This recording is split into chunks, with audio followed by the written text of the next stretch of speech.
धन्यवाद। मैं doctor Atul Shringarpure, managing director bright smile dental clinic Laxmi Nagar. बहुत समय से हम लोग इस कोरोना की परिस्थिति से गुजर रहे हैं और हमें ये लग भी रहा है कि ये कब ठीक होगा, कब हम लोग इसमें से बाहर आएंगे।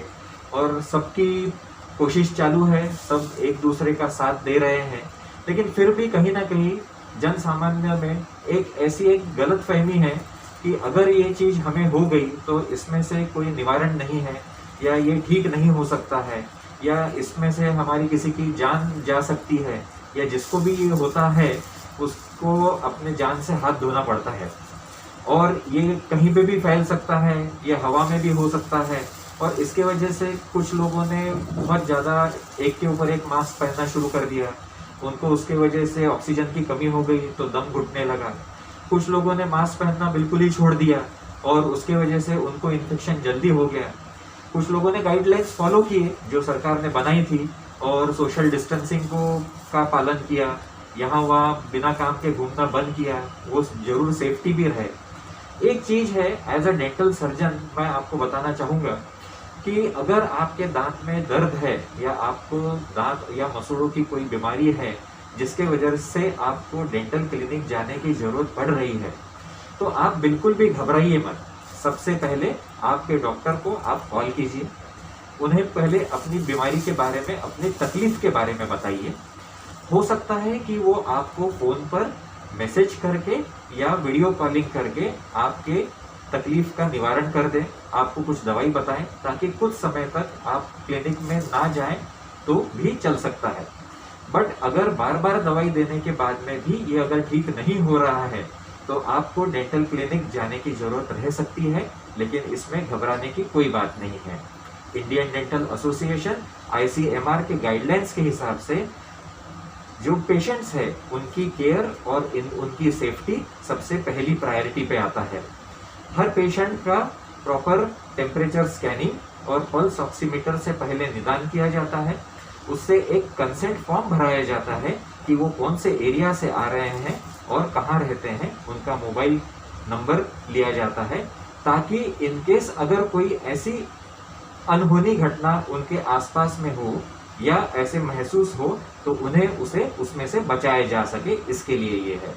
उसके बाद क्लिनिक में जाने के बाद ट्रीटमेंट के पहले हेड कैप, डिस्पोजेबल शू कवर्स, हैंड ग्लोव्स और ये सब पहनने के बाद जब आप ट्रीटमेंट चेम्बर में जाते हैं तो सबसे पहले आपको बिटाडिन गार्गल से मुंह धोने के लिए बताते हैं। जब आप उससे कुल्ला कर लेते हैं तो वैसे ही इन्फेक्शन का जो रोल है वो थोड़ा कम हो जाता है। कम से कम समय में अच्छे से अच्छी और ज़्यादा से ज़्यादा ट्रीटमेंट करने के लिए आपके डेंटिस्ट जरूर की सहायता करेंगे और आपके दुख और दर्द को तुरंत मिटाने की कोशिश करेंगे। अगर आपको फिर से क्लिनिक जाने की ज़रूरत पड़ती है तो आप ज़रूर पहले अपॉइंटमेंट लेके ही जाएं, क्योंकि एज अ डेंटिस्ट अभी फिलहाल IDA और ICMR के गाइडलाइंस के हिसाब से हमारे वर्किंग टाइम्स थोड़े कम हो गए हैं। PPE किट्स और डबल मास्क और बाकी चीज़ों को पहनते हुए हम लोगों के काम करने की थोड़ी सी क्षमता भी थोड़ी सी कम हो गई है। तो जिस काम के लिए हमें पहले 15 से 20 मिनट लगते थे, अब 40 मिनट से 1 घंटा लग सकता है। इसीलिए अगर आप अपॉइंटमेंट लेकर और बराबर नियोजित समय पर अगर जाएंगे तो आपको ज़्यादा देर रुकना भी नहीं पड़ेगा और वहाँ पे ज़्यादा भीड़ भी नहीं होगी। इस तरीके से एक दूसरे को इन्फेक्शन भी नहीं फैलेगा और हर डेंटल क्लिनिक में प्रॉपर डीफॉगिंग, फ्यूमिगेशन, पूरे प्रोटोकॉल्स फॉलो किए जा रहे हैं। ऑटोक्लेव किए हुए इंस्ट्रूमेंट से जब आपका चेकअप होता है तो बिल्कुल भी आपको क्रॉस इन्फेक्शन के चांसेस नहीं रहेंगे। लेकिन ये बिल्कुल भी मत सोचिए कि आप डेंटल क्लिनिक गए और उसके बाद अगर आपको इन्फेक्शन हुआ तो इसकी जिम्मेदारी ना सिर्फ डेंटिस्ट की ही या उनके स्टाफ की है। ऐसा भी हो सकता है कि हमें इन्फेक्शन कहीं बाहर, रास्ते में, बाजार में या किसी और रिलेटिव्स के थ्रू भी हो सकता है। अगर इन्फेक्शन होता भी है तो डरने की कोई बात नहीं है, ये जरूर कुछ समय में ही ठीक हो जाएगा। अगर आपने अपनी रोग प्रतिकार शक्ति या अपनी इम्यूनिटी को ठीक से मेंटेन किया है या बूस्टअप किया है तो जरूर आप इस बीमारी से बाहर आ सकते हैं, इसे बहुत अच्छे से फाइट कर सकते हैं और आप और आपका पूरा परिवार सेफ रह सकता है। सर जो भी वयोवृद्ध लोग हैं या प्रेग्नेंट लेडीज है, अगर उनको कोई डेंटल प्रॉब्लम होता है, दर्द होता है, सूजन आती है, तो जरूर पहले अपने डेंटिस्ट को कॉल करके अपना प्रॉब्लम पूरा बताएं और उस हिसाब से अगर वो ऑनलाइन फ़ोन पे अगर आपको कुछ मेडिसिन बताते हैं तो पहले उसका सेवन करें। उसके बाद में भी अगर वो बोलते हैं कि एक बार आके दिखाना जरूरी रहेगा, तो एक बार जाके तुरंत ट्रीटमेंट करवा लेने से अगर लंबे समय तक आराम मिलता है तो वो ज़्यादा अच्छा रहेगा, ना कि बार बार सिर्फ दवाइयाँ लेते रहना और उस तकलीफ को और ज़्यादा बढ़ाना। लेकिन प्रेग्नेंट लेडीज़ और जो वयोवृद्ध लोग हैं उनको डेंटल क्लिनिक में जाने की बंदी है, ये ऐसा बिल्कुल भी नहीं है। जो केयर डॉक्टर्स और स्टाफ अपनी खुद की ले रहे हैं वैसी ही केयर वो बाकी सब पेशेंट्स की भी ले रहे हैं। और आप जिस क्लिनिक में पूरे गाइडलाइंस फॉलो किए जा रहे हैं, पूरे प्रोटोकॉल्स स्टरलाइजेशन के फॉलो हो रहे हैं, वहाँ पे आपकी सेफ्टी डेफिनेटली गारंटेड है। आप बिल्कुल भी मत डरिए और अपनी ट्रीटमेंट जरूर करवा लीजिए। बहुत से डेंटिस्ट से हाँ डेफिनेटली, क्योंकि जो पहले के प्रोटोकॉल्स थे और अभी के जो प्रोटोकॉल्स है उसमें काफ़ी फ़र्क आया है। पहले जो डेंटल सेटअप्स हुआ करते थे वो ओपीडी बेसिस पे चलते थे, इस टाइप से होता था। और अभी सडनली ऐसे चेंजेस आ गए कि जहाँ पे आईसीयू में जैसा सेटअप होता है वैसा डेंटल क्लिनिक में करने की नौबत आ गई है। तो आप हम लोग सब समझ सकते हैं कि अगर हम लोग किसी डॉक्टर के पास जाते हैं और सिर्फ ओपीडी में अपना कुछ निदान करके वापस आ जाते हैं तो उसमें कम पैसे लगते हैं, लेकिन वही चीज़ हम लोग अगर आईसीयू में जाके एडमिट रहते हैं तो उसके पैसे ज़्यादा लगने वाले रहते हैं। तो उसी तरीके से डेंटिस्ट्री में अपनी सेफ्टी को लेते हुए और ट्रीटमेंट्स को प्रॉपरली कंप्लीट करने के हिसाब से कुछ जो गाइडलाइंस आए हैं उसमें जो सेटअप कॉस्ट है या इंफ्रास्ट्रक्चर कॉस्ट है वो काफ़ी बड़ा है। पीपीई किट में भले ही बहुत ज़्यादा खर्चा नहीं होता है, लेकिन जो ऑटोक्लेव्स रहते थे, जो केमिकल्स यूज़ किए जाने वाले हैं, या जिस प्रकार से डिस्पोजेबल चीज़ों का अभी बहुत ज़्यादा यूज़ हुआ है, उसके वजह से डेफिनेटली आप एक्सपेक्ट कर सकते हैं कि 30 से 40% ट्रीटमेंट की कॉस्ट में वृद्धि होगी। और वो वैसे वाजिब भी है, क्योंकि अगर ऐसे समय में सिर्फ दर्द सहन करते रहते हैं और सिर्फ दवाई लेते रहते हैं तो अपना प्रॉब्लम और ज़्यादा बढ़ सकता है, जिसके लिए अपने को ज़्यादा खर्चा आ सकता है।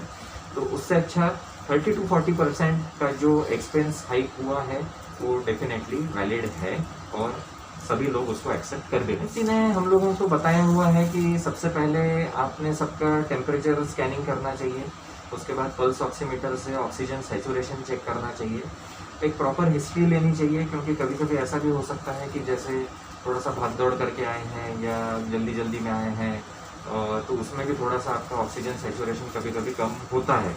लेकिन जो कोमॉर्बिडिटी वाले पेशेंट है, जिसको लॉन्ग टर्म डायबिटीज़ है या बाकी लंग्स का इन्फेक्शन रहता है या अस्थमा का वगैरह प्रॉब्लम है, लेकिन और उसमें टेम्परेचर कंटिन्यूस ज़्यादा है, ऐसे पेशेंट्स के लिए डेफिनेटली है कि जो अभी ट्रीटमेंट रिक्वायर्ड है या जो अभी तकलीफ है उसको पहले ठीक कर दें, दर्द कम कर दें, और बाकी की जो ट्रीटमेंट है फिर उसको बाद में आप उसको अटेंड कर सकते हैं।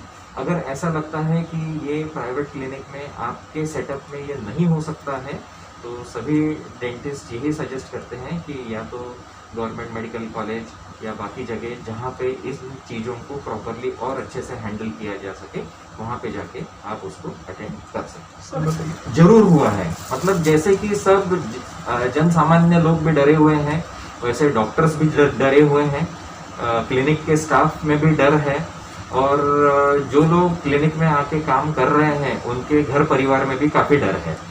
तो जहाँ तक हो सके, क्योंकि टाइमिंग कम हो गए हैं, एक साथ 4 से ज़्यादा पेशेंट क्लिनिक में नहीं ले सकते हैं सेफ्टी के हिसाब से, तो वैसा देखा जाए तो ओवरऑल अपना जो बिजनेस या प्रोफेशन का जो इनकम रहता है उसमें भारी गिरावट है। ऑन एन एवरेज 50% रिडक्शन हर चीज़ में आया है, जहाँ पे कॉस्ट अराउंड 30 to 40% इंक्रीज हुए हैं, लेकिन 50% बाकी चीज़ों में गिरावट भी। नमस्कार, मैं doctor Atul Shringarpure, bright smile dental clinic Laxmi Nagar के मैनेजिंग डायरेक्टर। अभी जैसे हम लोगों को पता है कि कोरोना वायरस के वजह से सभी लोग पीड़ित हैं, हर शहर, हर गांव, हर जिला और हर देश में इस चीज़ के चर्चा है। जन सामान्य में हमें इसका बहुत डर है, लेकिन डरने की जरूरत नहीं है। ये फेज भी एक बार कुछ समय के बाद निकल जाएगा, लेकिन हमें जरूर मास्क का उपयोग करना है। जरूरत ना हो तो बाहर नहीं जाना है। जहां कहीं भी जा रहे हैं सोशल डिस्टेंसिंग मेंटेन करना है, और जहां तक हो सके एक दूसरे को सहानुभूति देनी है, सहायता करनी है। हमारी सेवा के लिए हमें इस रोग से दूर रखने के लिए पुलिसकर्मी, सफाई कर्मी, मीडिया और जर्नलिस्ट, बहुत सारे लोग आगे आए हैं। डॉक्टर्स, नर्सेस अपना काम कर रहे हैं। अगर आपके सोसाइटी में, आपके घर में, आपके बस्ती में ऐसे लोग हैं जो लोगों की सेवा करते हुए वो कोरोना वायरस से अफेक्ट हुए हैं, तो बिल्कुल भी उन्हें गलत नज़रों से ना देखिए। इनफैक्ट उनकी सहायता कीजिए, उनका हौसला बढ़ाइए, और उन्हें हम लोग सैल्यूट करना चाहिए, क्योंकि इन लोगों की वजह से ही आज हम अपने घरों में सुरक्षित हैं, क्योंकि इन लोगों ने अपना घर छोड़ के बाहर जाके कोरोना से पूरी लड़ाई लड़ने की जंग हासिल की है।